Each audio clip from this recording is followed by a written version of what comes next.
There we go. Hello and welcome to Moreness-Culture. Good morning, Syl. Good morning, Crane. Good morning, whoever is going to join us live and will watch us recorded. You Good all are morning, most Beena. Good welcome. morning.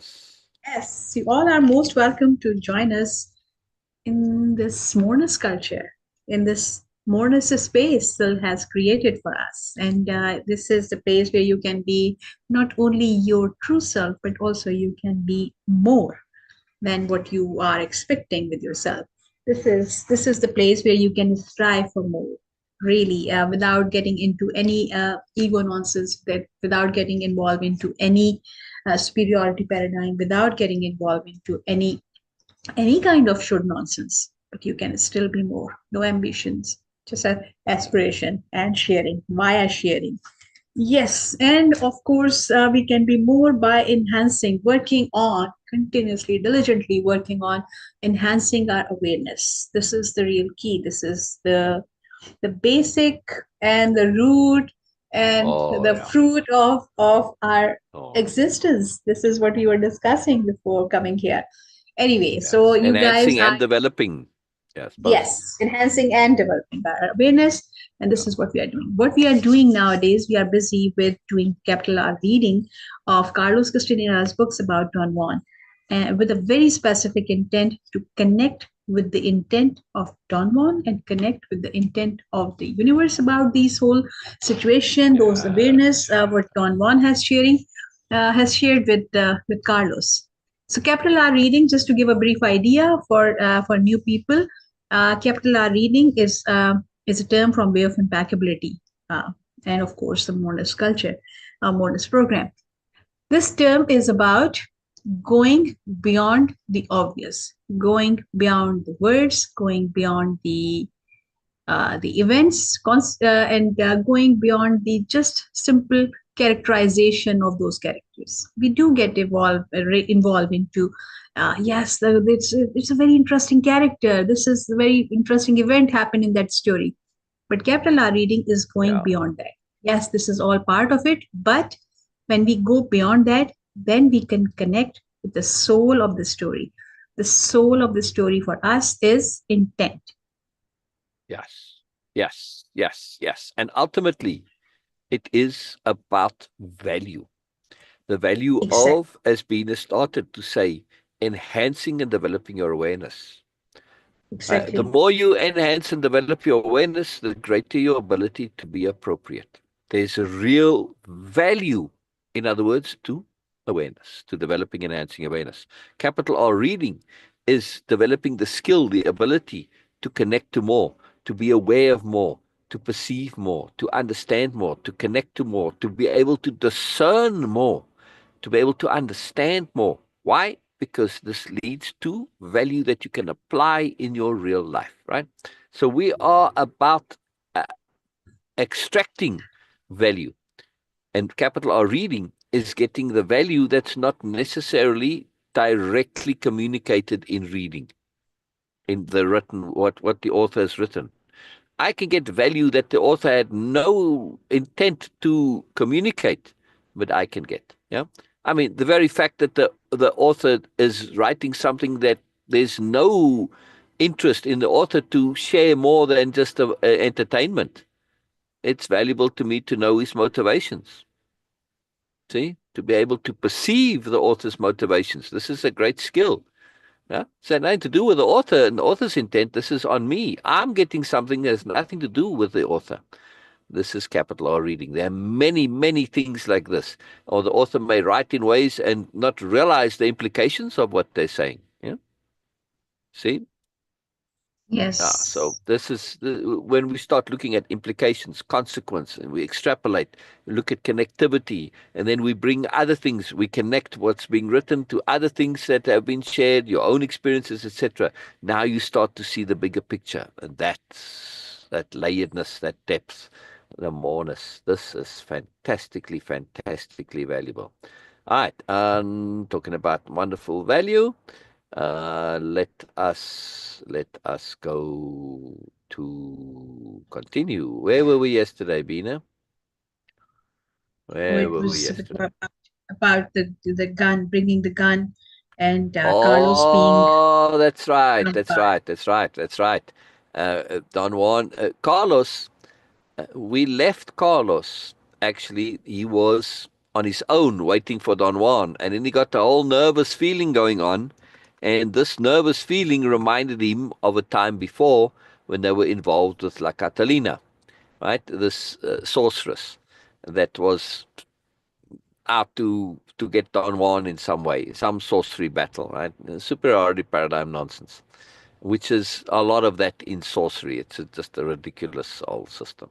Anyway, so Carlos was sharing what was going on that he was remembering. This now happened in 1961. There were other incidents later that he wrote about in the first book, which caused him to actually leave the apprenticeship for a couple of years. But in this case, he's not. Um, well, he's come back now, and he was sharing, and he's remembering a different incident that he hadn't related to before. And this is quite interesting, that for Carlos to bring this up again, the whole incident with La Catalina. But it is what it is. I mean, it's interesting to think about, or to be aware. Uh, Let me just get TikTok started. Yeah, I don't know if TikTok. It's so weird. I don't know what's going on half the time. It's new for us. Yeah, but beside being new, it's just different every time. It's not consistent. I'm using the same program and to do this, but it just, sometimes the camera works, sometimes it doesn't. I have no idea. Anyway, it doesn't look like the camera's working today.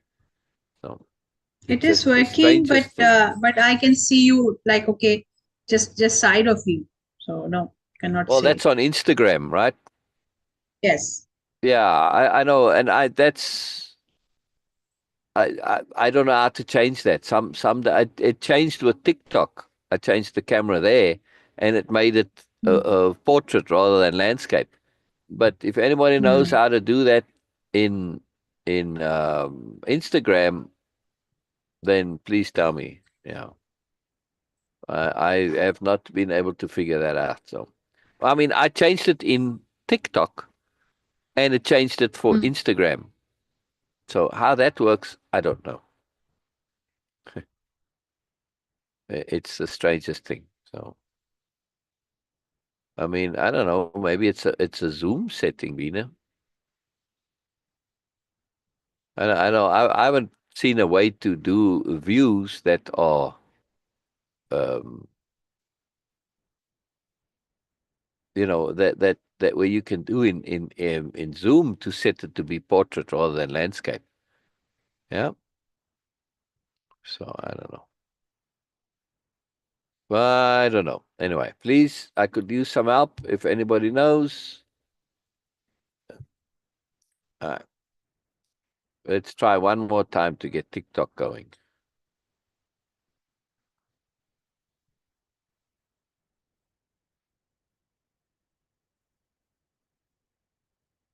All right, I want to get going. I want to get going. All right, here we are.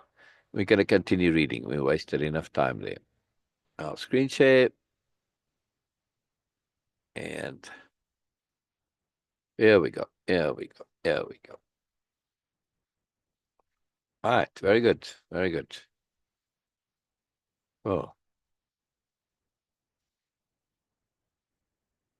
So this thing about buying the gun, it was to pierce the energetic cocoon, energetic configuration of La Catalina. Not to shoot her dead. That's not the issue here, right? And Don Juan has no fear of that happening. He just wants to pierce her, and to pierce her, it's some kind of a penetration involved, right? Like throwing something, or in this case, shooting something, right? Mm. So we're going to hear what goes on over there. Okay, what happened here now? Can you read, Bina? No, Okay. Oh, it is still black. I got right, some like okay, top, uh, right. So top menu, but oh. All right, it'll come in a moment. Yes. It'll come in a moment. So Don Juan had given Carlos very specific instructions, right? And he said to Mm. him, "My aim had to be impeccable, and so did my determination to pierce her." And this is what I was where we left off yesterday. I was saying this whole procedure is connected to intent and will. Very important. You must scream at the moment you shoot. It must be a potent and piercing yell. Can you read, or must I continue? Yes. He then piled bundles of bamboo and fire sticks about 10 feet away from the ramada of his house. He made me lean against the piles. The position was quite comfortable. I was sort of half seated, my back was well propped, and I had a good view of the roof. He said it was too early for the witch to be out, and that we had until dusk to do all the preparations. He would then pretend he was locking himself inside the house in order to attract her and elicit another attack on his person. He told me to relax and find a comfortable position that I could shoot from without moving. He made me aim at the roof a couple of times and concluded that the act of lifting the gun to my shoulder and taking aim was too slow and cumbersome. He then Hmm. built a prop for the gun. He made two deep holes with a pointed iron bar, planted two forked sticks in them, and tied a long pole in between the forks. The structure gave me a shooting support and allowed me to keep the gun aimed at the roof. Don Juan looked at the sky and said it was time for him to go into the house. He got up and calmly went inside, giving me the final admonition that my Nope, nope, endeavor nope. was not a joke. The final Admonition, admonition. admonition, There we go. admonition. Okay, the final admonition that my endeavor was not a joke and that I had to hit the bird with the first shot. After Don Juan left, I had a few more minutes of twilight and then it became quite dark. It seemed as if darkness has been waiting until I was alone and suddenly it descended on me. I tried Hmm. to focus my eyes on the roof, which was silhouetted Silhouetted, yeah. silhouetted against the sky. For a while, there was enough light on the horizon so the line of the roof was still visible. But then the sky became black and I could hardly see the house. I kept my eyes focused on the roof for hours without noticing anything at all. I saw a couple of owls flying by toward the north. The span of their wings was quite remarkable, and they could not be mistaken for blackbirds. At a given moment, however, I distinctly noticed the black shape of a small bird landing on the roof. It was definitely a bird. My heart began pounding hard. I felt a buzzing in my ears. I aimed in the dark and pulled both triggers. There was quite a loud explosion. I felt a strong recoil of the gun butt on my shoulder, and at the same time I heard a most piercing and horrendous human shriek. It was loud Wow. and eerie and seemed to have come from the roof. I had a moment of total confusion. I then remembered that Don Juan had ad- admonished me to yell as I shot, and I had forgotten to do so. I was thinking of reloading my gun when Don Juan opened the door and come out running. He had his kerosene lantern with him. He appeared to be quite nervous. I think you got her. Okay, sorry. It's your turn. It's at the top. I think you got her. We must find the dead bird now. He brought a ladder and made me. Uh, it's still. I think that. Okay. Now I can see that. Okay. He brought a ladder and made me climb up and look on the ramada, but I could not find anything there. He climbed up and looked himself for a while. With equally negative results. Perhaps you have blasted the bird to bits. Oh, that's me. Don Sorry. said, Perhaps you have blasted the bird to bits, in which case we must find at least a feather. We began looking around the ramada first and then around the house. We looked with the light of the lantern until morning. Then we started looking again all over the area we had covered during the night. Around 11 a.m., Don Juan called off our search. He sat down, dejected, smiled sheepishly at me, and said that I had failed to stop his enemy and that now, more than ever before, his life was not worth a hoot because the woman was doubtlessly irked, itching to Irked. take revenge. Irked, itching to take a revenge. You're safe enough. The woman doesn't know No, you. though. No, though. You are safe, though. Not Oh, enough. you are safe though. Ah, sorry. Yeah, yeah. You are safe though. The woman doesn't know you. As I was walking to my car to return home, I asked him if I had to destroy the shotgun. He said the gun had done nothing and I should give it back to its owner. I noticed a profound look of despair in Don Juan's eyes. I just love this I Don Juan's felt, acting, right? Yeah. yes, I felt so moved by it that I was about to weep. I can just imagine Don Juan being most amused at this, right? What can Poor I do to Carlos. help you? Yeah, yeah. What can There's I do nothing you to can help do. you? There's nothing you can do. We remained silent for a moment. I wanted to leave right away. I felt an oppressive anguish. I was ill at ease. I was still at ease, or I was ill at ease? I was ill at ease. Yeah, it's a common Okay, expression. Ill at ease. Yeah. okay. I Uh, was ill at ease. Would you would you? really try to? Oh, Hang on. Would you really try to help me? Don Juan asked in a childlike tone. I told him again that my total person was at his disposal, that my affection for him was so profound I would undertake any kind of action to help him. Don Juan smiled and asked again if I really meant that. And I, Vehemently, vehemently. no, okay, vehemently reaffirmed my desire to help him. If If you you really really mean, mean it, I may have one more chance. he seemed to be delighted. He smiled broadly and clapped his hands several times, the way he always does when he wants to express a feeling of pleasure.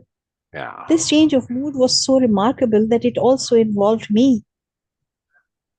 I suddenly felt that the oppressive mood, the anguish had been vanquished, and life was inexplicably exciting again. Don Juan sat down, and I did likewise. He looked at me for a long moment and then proceeded to tell me in a very calm and deliberate manner that I was, in fact, the only person who could help him at that moment. And thus, he was going to ask me to do something very dangerous and very special. He Note paused for well a the moment. very special, right? With that little twist of motivation there. Understanding Yes, superiority paradigm psychology, always wanting special, right? yes. He paused for a moment as if he wanted a reaffirmation on my part, and I again reiterated my firm desire to do anything for him. I'm going to give you a weapon to pierce her. He took a long object from his pouch, and handed it to me. I took it in and then examined it. I almost dropped it. It's a wild boar. You must pierce her with it. The object I was holding was a dry foreleg of a wild boar. The skin was ugly, and the bristles were revolting to the touch. It's so squeamish, Carlos, right? The hoof was intact, and its two halves were spread out, as if the leg were stretched.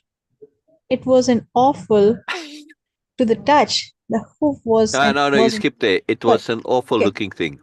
Oh, it was an awful looking thing. It made me feel almost sick to my stomach. He quickly took it back. You must ram the wild boar right into her navel. Oh my God. Okay. What? You had the right reaction. You had the right reaction. Yeah, yeah, yeah. What?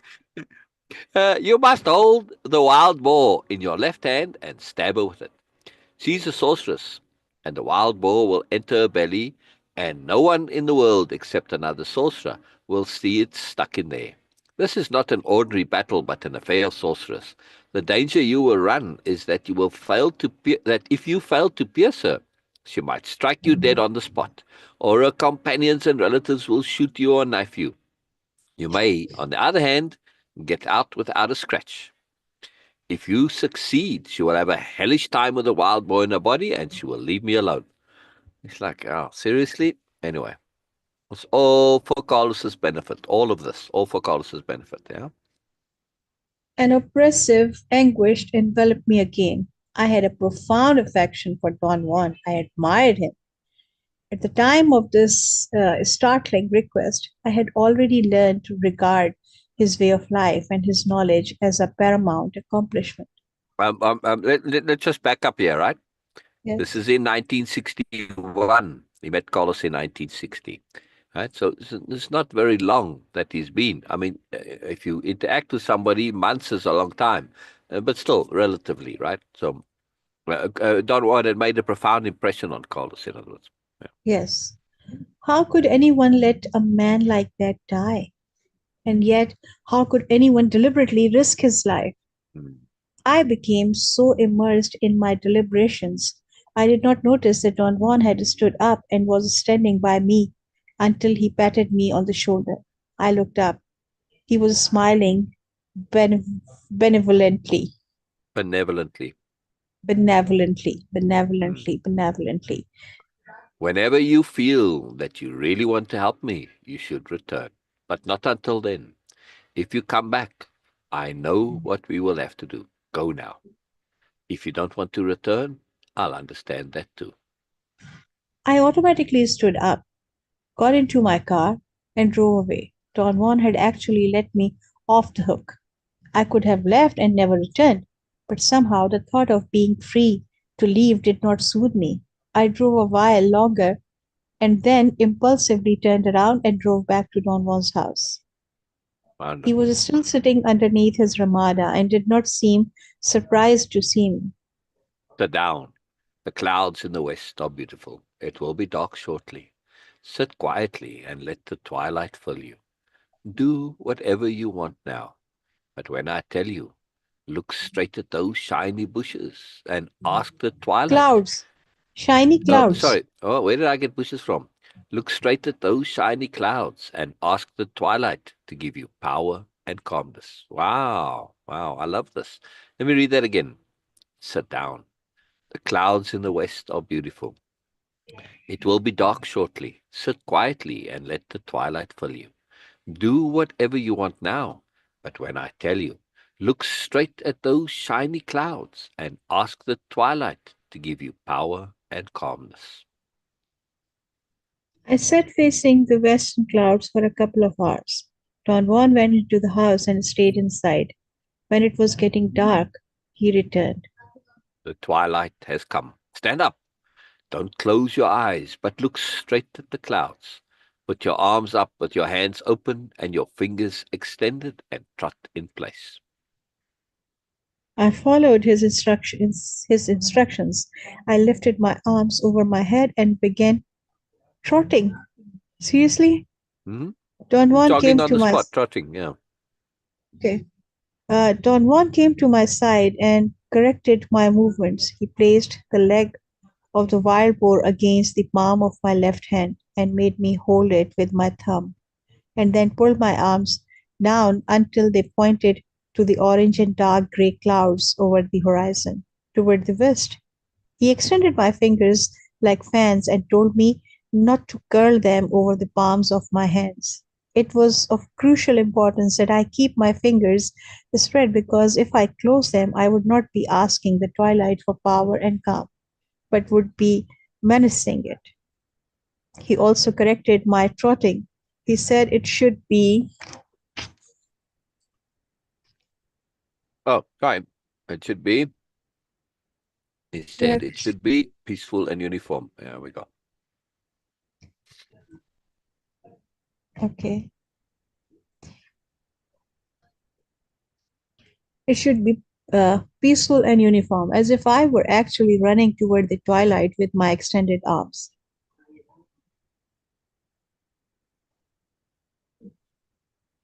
I could not fall asleep during that night. It was as if instead of calming me, the twilight had agitated. Well, here it is now. Sorry, sir. It's up at the top. No, it's okay. Yes. Uh, Instead of calming me, the twilight had agitated me into a frenzy. I still have so many things pending in my life. I said so many things unresolved. Don Juan chuckled softly. Nothing is pending in the world. Nothing is finished. Yet nothing is unresolved. Go to sleep. Don Juan's words were strangely soothing. Hmm. Around 10 o'clock the next morning, Don Juan gave me something to eat, and then we were on our way. He whispered that we were going to approach the woman around noon, or before noon if possible. He said that the ideal time would have been the early hours of the day, because a witch is always less powerful or less aware in the morning. But she would never leave the protection of her house at those hours. I did not ask any questions. He directed me to the highway, and at a certain point he told me to stop and park on the side of the road. He said we had to wait here. I looked at my watch. It was 5 minutes to 11. I yawned repeatedly. I was actually sleepy. My mind wandered around aimlessly. Suddenly, Don Juan straightened up and nudged me. I jumped up in my seat. There she is. I saw a woman walking toward the highway on the edge of the cultivated field. She was carrying a basket looped in her right arm. It was not until then that I noticed we were parked near a crossroads. There were two narrow trails which ran parallel to both sides of the highway, and another wider and more trafficked trail that ran perpendicular to the highway. Obviously, Perpendicular. people perpendicular to the highway. Obviously, people who used that trail had to walk across the paved road. When the woman was still on the dirt road, Don Juan told me to get out of the car. Do it now. I obeyed him. The woman was almost on the highway. I ran and overtook her. I was so close to her that I felt her clothes on my face. I took the wild boar hoof from my under from my from under my shirt and thrust it at her. I did not feel any resistance to the blunt object I had in my hand. I saw a fleeting shadow in front of me, like a drape. My head turned to my right and I saw the woman standing 50 feet away on the opposite side of the road. Wow. She was a fairly young, dark woman with a strong, stocky body. She was smiling at me. Her teeth were white and big, and her smile was placid. She had closed her eyes halfway, as if to protect them from the wind. She was still holding her basket, looped over her right arm. I then had a moment of unique confusion. I turned around to look at Don Juan. He was making frantic gestures to call me back. I ran back. There were 3 or 4 men coming in a hurry toward me. I got into the car and sped away in the opposite direction. Drama. I tried to, Drama. Drama. Drama. Drama. One moment. Let me scroll. There we go. It's at the top now. uh, I tried to ask Don Juan. It's always A pause. Zoom. Yeah. Yeah, no, Yeah. always Zoom signs. They covered up the first line for me. Oh, oh, I oh, I tried see. to ask Don Juan what happened, but I could not talk. My ears were bursting with an overwhelming pressure. I felt that I was choking. He seemed to be pleased and began to laugh. It was as if my failure did not concern him. I had my hands so tight around the steering wheel that I could not move them. They were frozen. My arms were rigid, and so were my legs. In fact, I could not take my foot off the gas pedal. Right, right. So we What that just see something about Carlos's psychology. Carlos has a yes. very over dramatic psychology. He overemphasizes everything, right? Yeah. Hmm. Tends to take everything to extremes, in other words, yeah. Over dramatic, yeah. Okay. Don Juan patted me on the back and told me to relax. Little by little, the pressure in my ears diminished. What happened back there? I finally asked. He giggled like a child without answering. Then he asked me if I had noticed the way the woman got out of the way. He praised her excellent speed. Don Juan's talk seemed so congruous that I could not really follow him. He praised the woman. He said her power was impeccable and she was a relentless enemy. I asked Don Juan if he did not mind my failure. I was truly surprised and annoyed at his change of mood. He seemed to be actually glad. He told me to stop. I parked alongside the road. He put his hand on my shoulder and looked piercingly into my eyes. Whatever I have done to you today was a trick. He said bluntly, The rule is that a man of knowledge has to trap his apprentice. Today I have trapped you and I have tricked you into learning. Wow. I was dumbfounded. I could not arrange my thoughts. Don Juan explained that the whole involvement with the woman was a trap, that she had never been a threat to him, and that his job was to put me in touch with her under specific conditions of abandon and power. I had experienced when I okay, abandon and power I had experienced when I tried to pierce her. He commanded my resolution and called it an act of power which demonstrated to the woman that I was capable of great exertion. Don Juan said that even though I was not aware of it, all I did was to show off in front of her. What? You'll see as he goes along now. You could never touch her, but you showed your claws to her. She knows now that you're not afraid. You have challenged her.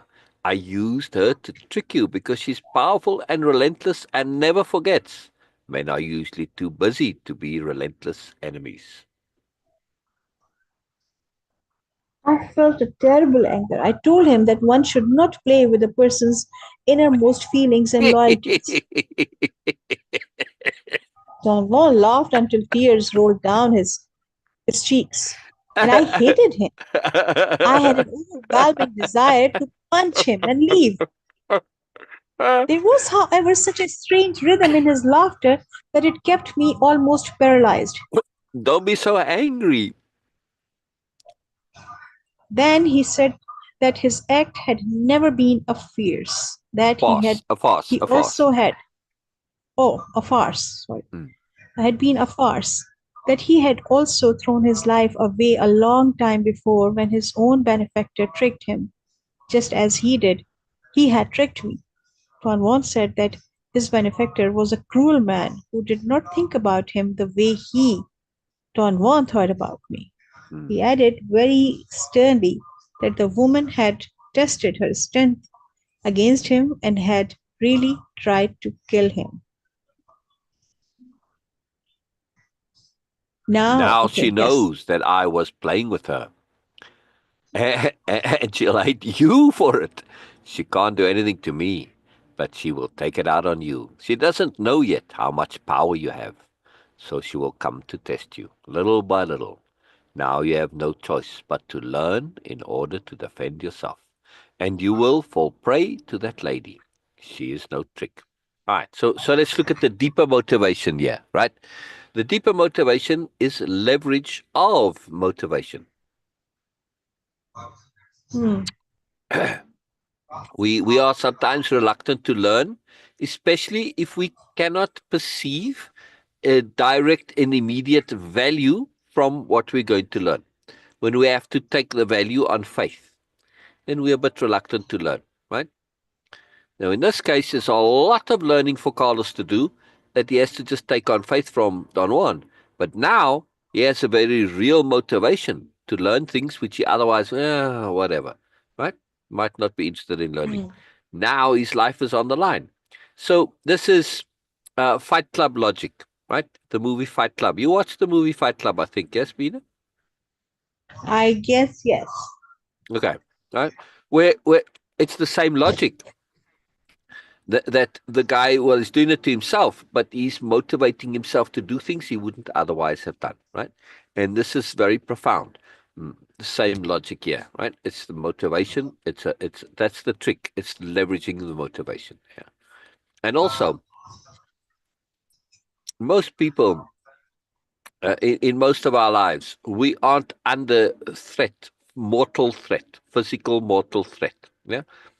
And we don't have to learn in order to save ourselves. But now death is involved, and death is a wonderful motivator, and it can spur us to do wonderful things. And this is the deeper lesson. It's not just about Carlos learning. It's specifically to learn to use death as a leverage, as a motivator. Yeah, Carlos can now, after this, realize the power of death to motivate him. Even though he hadn't done it himself, he can then learn to do this and bring death as a motivator into his own life and do it deliberately himself, consciously. This is transformative. This is transformative. Yeah, very powerful. Yeah, yeah, yeah, Wow, this is super interesting. yeah. Now, I when you would think be about that in that way, exactly, right, Beena? yes, yes. I Yeah, would be exactly like Carlos. Really. yeah. Wow. There are other ways to do this than go the path of sorcery, but nonetheless, this ability to understand. Now, if I'm saying this to you now, Beena, to say, wow, to be able to behave with death as a motivator, to feel that in our body, you feel it in different places, right? This is a very, I mean, I touch my arms here, because that's for me where I feel it, yeah. Mm. But now I say to you, Beena, can you bring that feeling of death as a motivator into your life right now? You might have a hard time doing it because you've never experienced it, potentially, that I know of. Yeah. See what I mean? I would, well, no, I just want to know what do you mean by experiencing it? The actual feeling, of having, being concerned that if you don't do something, you're going to die. No, never. You see my point? So now you don't have that experience, the experience of the feeling to call upon, to be able to recreate the feeling within yourself because you've never experienced it. So you have to kind of imagine Yes, it. But when it's real, it happens to you and you feel that feeling. You don't have to create it or invent it. It comes about of its own accord. Yeah. But now you have that yes, as a remembrance, and that you can duplicate it, because it's much easier to duplicate than it is to invent, especially with things like this. Yeah? So yes. this is a profound gift that he's giving Carlos, right? And there's no real way around it. Yeah. Hmm. Yeah. Yeah. It's uh, Interesting. it's it's something really powerful, something very, very powerful. Yeah. And it's not the same as doing things which risk your life. Yeah, like going skydiving or something. You may feel like it's that way, but it's not really, because you know in the back of your mind that well, it has to be safe. All right, there's a small risk, but it has to be safe because otherwise people wouldn't do it. And you know that the instructor and the company that you're doing the skydiving with, the plane, they would have insurance issues if this was truly risky. So you know all that. You might not think of it consciously, but you know all that. So even though you may be afraid, it's not quite the same. Yeah. And also, you don't really need to Yes, learn in order to prevent your death when it say something like skydiving. You're just doing it and you're overcoming a physical just newness, just uncomfortable. It's not the same. It's not a motivating factor to learn in order to prevent your death, right? There's a nuance there. But very hard to recreate that. Very hard to recreate that feeling, or to generate it. To set it up for yourself. Very difficult. Anyway, yeah. Yes. So Oh, fall prey okay. to that lady. She is no trick. Yeah, Mm, on the top. okay. Don Juan reminded me of the way she had flown away. Don't be angry. It was not an ordinary trick. It was the rule. There was something about the way the woman moved away from me that was truly maddening. I had witnessed it myself. She had jumped the width of the highway in a flick of an eyelash. I had no way to get out of that certainty.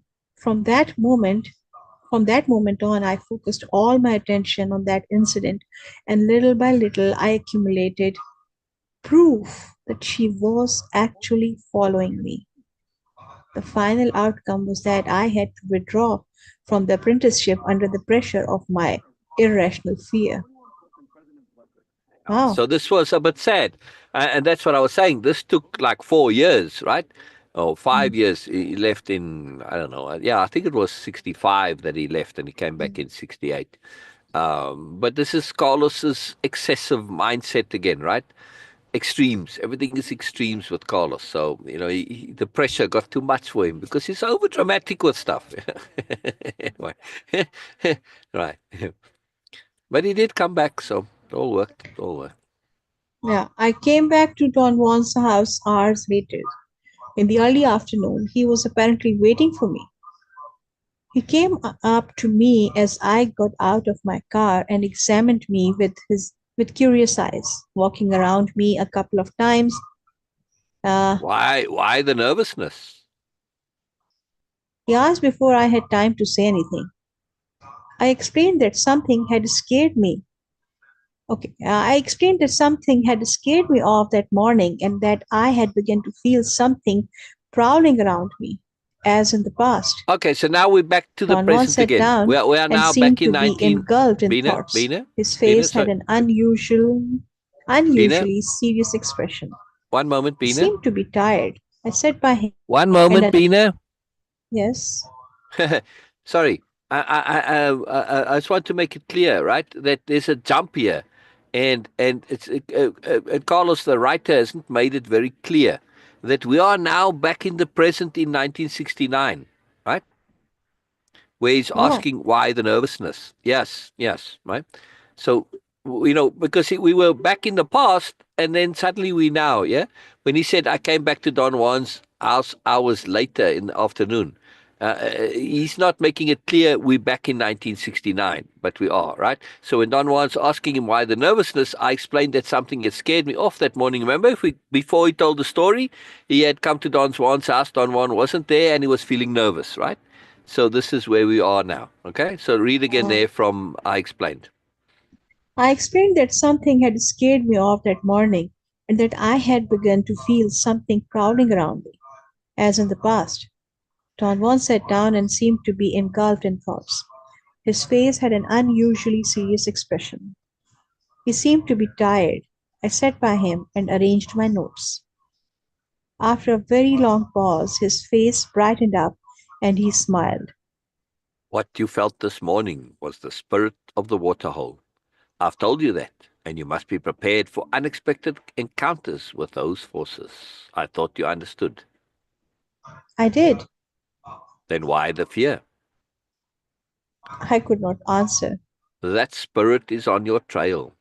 It already tapped you in the water. I assure you it will tap you again, and probably you won't be prepared for that encounter. And that encounter will be your end.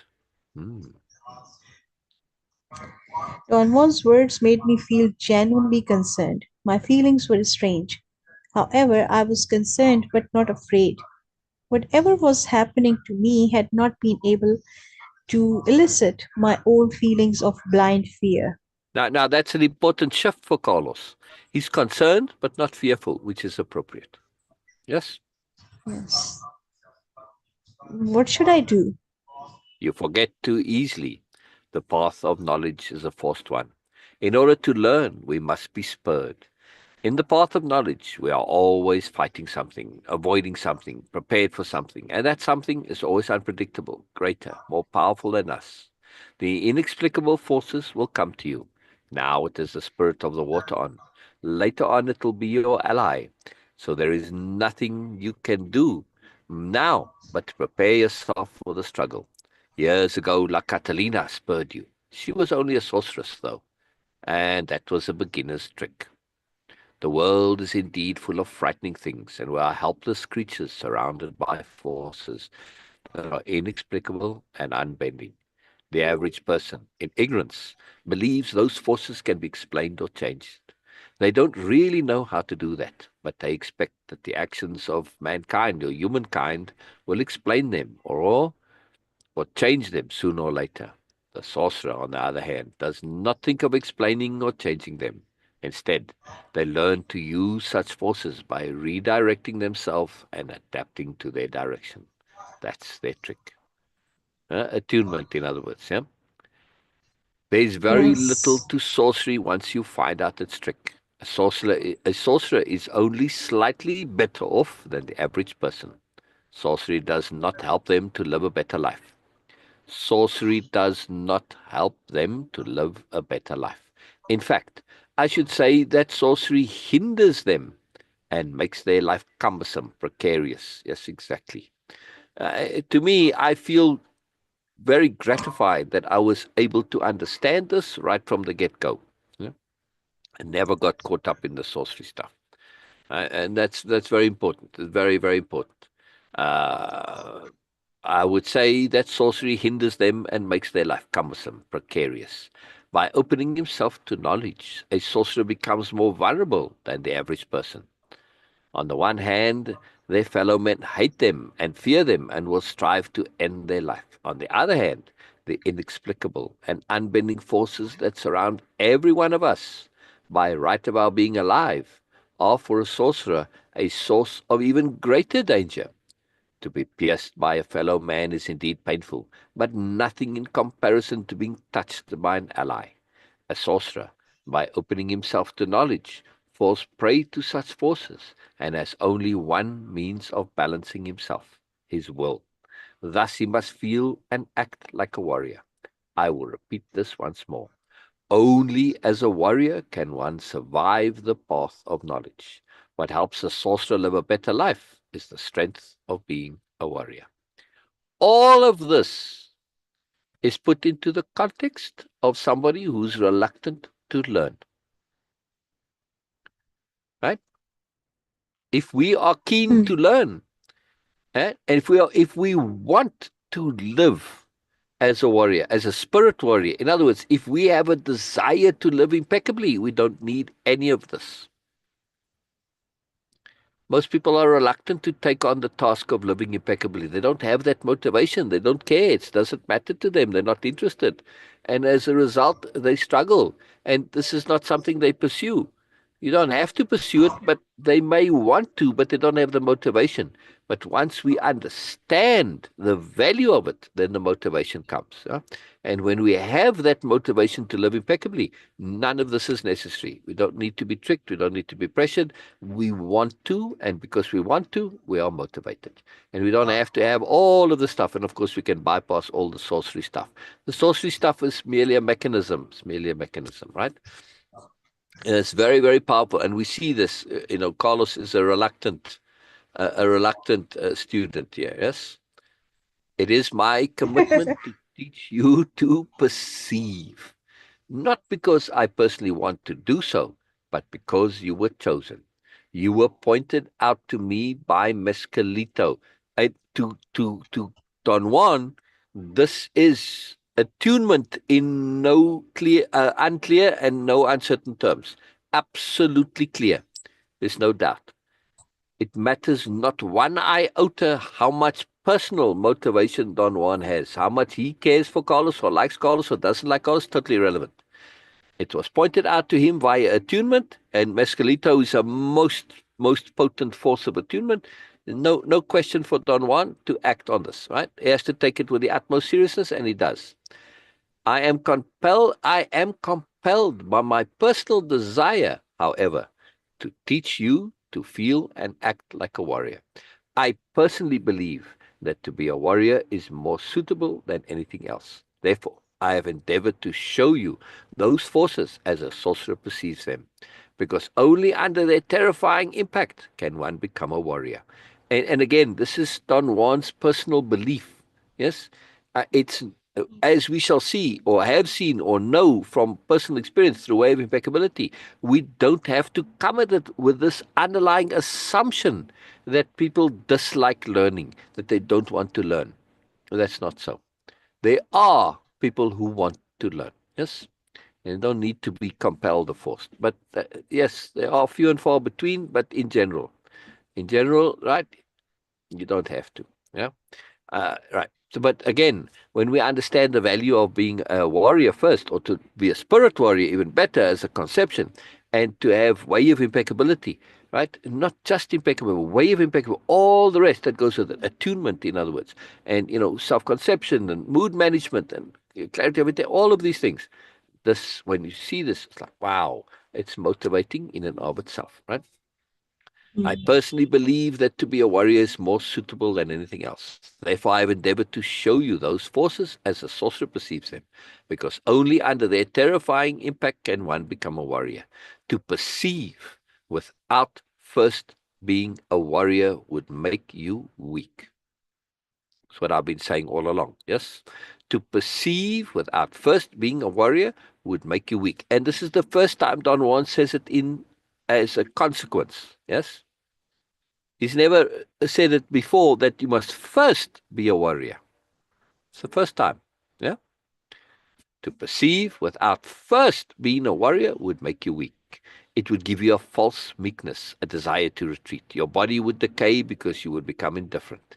It is my personal commitment to make you a warrior so you won't crumble. I have heard you say time and time again that you are always prepared to die. I don't regard that feeling as necessary. I think it is a useless indulgence. A warrior should be prepared only to battle. I have heard you say that your parents injured your spirit. I think the spirit of people is something that can be injured very easily, although not by the same acts you yourself call injurious. I believe that your parents did injure you by making you indulgent and soft and given to dwelling. The spirit of a warrior is not geared to indulging and complaining, nor is it geared to winning or losing. The spirit of a warrior is not geared to indulging and complaining, nor is it geared to winning or losing. The spirit of a warrior is geared only to struggle, and every struggle is a warrior's last battle on earth. Thus, the outcome matters very little to him. In their last battle on earth, a warrior lets their spirit flow free and clear, and they uh, as they wage their battle, knowing that their will is impeccable, a warrior laughs and laughs. I love that. I absolutely love this, right? And I think we'll leave it there. Yeah, that's a good place to end on. Yes. Uh, well, Beena, for today. Yeah, you muted, Beena. You muted. Sorry, I was talking and I said yes, Yeah, yes, yeah, yeah, yeah. I yes, want to read that yes. last paragraph again. The spirit Oh, of a yes, spirit please. warrior. The spirit of a spirit warrior. That's why I use the term spirit warrior. Yeah, for many reasons. We're about connecting to spirit and doing things on behalf of spirit. We are also connected to our own spirit, enhancing, developing our spirit, and we are about connecting our spirit to spirit at large. All many things involved with spirit. Right? So the spirit of a warrior is not geared to indulging or complaining, nor is it geared to winning or losing. Moreness-Culture, in other words, right? We don't have to get into superiority paradigm, which is winning or losing, and the same thing, indulging and complaining, and all part of superiority paradigm. The spirit of a spirit warrior is geared only to struggle. And every struggle is a spirit warrior's last battle on earth. In other words, you do things thoroughly, you give it all. Now, to me, we don't have to see this as a lost battle. You can just do it as part of your impeccability, thoroughness, scrupulousness, diligence, just getting into it and understanding that when you fully get into things, then you're living fully, and it's part of deliberate living. When you do things deliberately, you tend to do them thoroughly, right? And then it's the same end result as having the last battle on earth. Yeah.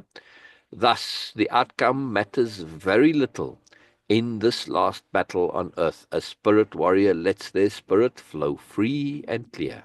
And as they wage their battle, knowing that their will is impeccable, a warrior laughs and laughs. Yeah? So you have no reservations, you have no holdback. You're putting your all into it. Why? Because this is what fills you with life. Mm. Yeah, that's what living Yes. is. You are thoroughly, fully doing what you want to do. Yeah, clarity of Yes. intent is the starting point to this. This is an end point as a consequence of the clarity of intent. Yeah, which is why way of impeccability starts with clarity of intent. Why it is so crucial, so crucial, crucial, crucial. Very, very, very key. Very, very big point. Yes, very wonderful. Yeah. Uh, Exactly. again, we have to understand Don Juan is coming from a legacy of the sorcery and the superiority paradigm legacy.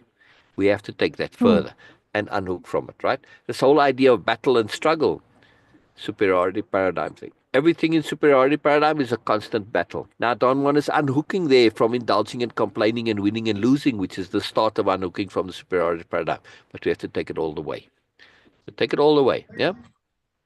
We don't need to have this Exactly. battle mindset struggle, because battle and struggle implies that it's not fun. No, we can have a play mindset which gets you to make the same amount of effort. Look how much effort people put into play. They put as much effort as they put into play as they put into war. People get very serious about play, but they love it as opposed to struggling, yes, and not liking it. Yeah, it's Yes. just a matter of tweaking your motivation and understanding what's going on. We have to have sophisticated psychology. Part of being a spirit warrior is to have sophisticated understanding of psychology. Very much so. It's very helpful, right, Beena? Exactly. Yeah, Yes. yeah. I mean, we make Yes. inordinate effort to learn and grow. Yeah, Oh, and we love yes. it. It's Yes. the greatest Oh, yes. joy. It's the greatest joy because we are tapping into our foundational paradigm motivations, which is to learn and play. That unfortunately has been culture teaches us that learning is negative and you have to be forced to learn, but that's not so. We we loved learning when we were children. We just have to get back to that, right? That's Moreness-Culture. We are going further. We are being very, very sophisticated about what we are doing. Very, very, very powerful. Yeah, Bina? Yeah. Yes. Yes. But I was just I do listening to like it this. in general though, right? Just about the personal responsibility, in other words, yeah, of a spirit warrior. Yeah. Yes. Yeah. Yes. Yeah. Yes. Yes. Okay, so we are almost at the time of the ending, usual time of ending today's session. But what we learned today, I was really uh, like kind of irritated that okay, why don't want like seriously a person is like emotionally connected to you and okay, willing to do everything for you, and it was all just trick. Like, how can you trust a person? That was my this is how the conventional mindset is, of course. Yeah. But still, I would say that that was really something a bit of extreme. But again, what Carlos is trying to understand is also not usual, not Yeah. mundane, not normal, just something going to be more. And when you are keen to learn more, to acquire more, then you need to be more in you need to have more acceptance in every possible. This is something, yes, okay, right there was a learning. I am personally, I feel that, okay, I'm a very serious person. When people have this idea that, okay, yeah, like playing with words and making comments like that, it feels childish to me and it irritates me. Almost it irritates me, used to at least. And I was like, okay, why they are doing this? Why they are having fun in this? And that was the reason I was always being labeled as like, oh, she's a very serious person. Though I like fun, but it was the idea of fun was different. Using like okay, using words to play and to actually insult or mock people is not fun for me. Like, No. what's the idea No. in it? No. No. Like people. if someone is having some fear, any kind of fear, like, okay, from height or from uh, going into water and other stuff, and people make fun of them from the childhood. We never did this. All my siblings, we said like, what is this? If someone is having problem, why you feel good about it? They should not have this. It's a different story. But when you feel so good about it to make fun of them, to push them into that situation where they lose their confidence and they scream and they get fear. Same applies to the verbal abuse also. Don't Yeah. do this to feel good. And Right. what Right. Don Right. Juan was doing is not an abuse. He was putting him into a situation where he needs to learn. And this is what Syl was actually mentioning, that, okay, the worldview collapse is so crucial and so needed for Yeah. Carlos. Yeah. He needs to learn something. And Yeah. sometimes to learn something, we have to let go of something. And in this case, letting go of your ideas, letting go of your assumptions, letting go of your ego, letting go of your superiority ideas, and all sort of Yeah. other things. So this is wonderful. Thank you so much, Sil, for sharing, and thank you so much, everyone who was joining us on TikTok, Instagram, on YouTube today. I just see that okay, we have more subscriber comparatively. Like suddenly we have like four more or three more. Okay, maybe to be precise, which is very good. And we are progressing, and people are coming and then joining. This is very good. Uh, we will see you guys tomorrow. Yes. With Yes. on the same time as we always do, an hour before from now. Just Oh, before going, as always, please do pay yes. attention to your online and offline algorithms, because they are ultimately the same. They operate in the same manner. Wherever Yeah. you are going to pay attention, universe is just going to maximize it. Yeah. So don't pay attention to randomness, and start paying attention to deliberateness. Yeah. Make your deliberate choices and you will see the fruit. Today, what we are living, what life we are living, and what life we are experiencing are just the fruit of our past choices, past Yes. decisions. This is how we write our future. Yes. So Yes. please do make a deliberate choice. And by doing so, you can click like and subscribe to Yeah. channel, Yeah. okay, to our channel, and of Yeah. course Yeah. Yeah. others also. Yeah. Thank I you just so want to much, you say guys. hello to everybody on Instagram before we go. I know you can't see me properly, but I don't know how to get that to show right. So anyway, but you can hear me clearly. So I guess it's all about listening. Yes. So it's all good. It's all Okay. good. All right. Bye Yes. bye, Okay. So everybody. Bye bye. Bye bye. bye for And now. I'll talk to you soon, Bina. Something important to discuss with you. So Okay. come right back. Okay. All right. All Yes. right. Bye bye.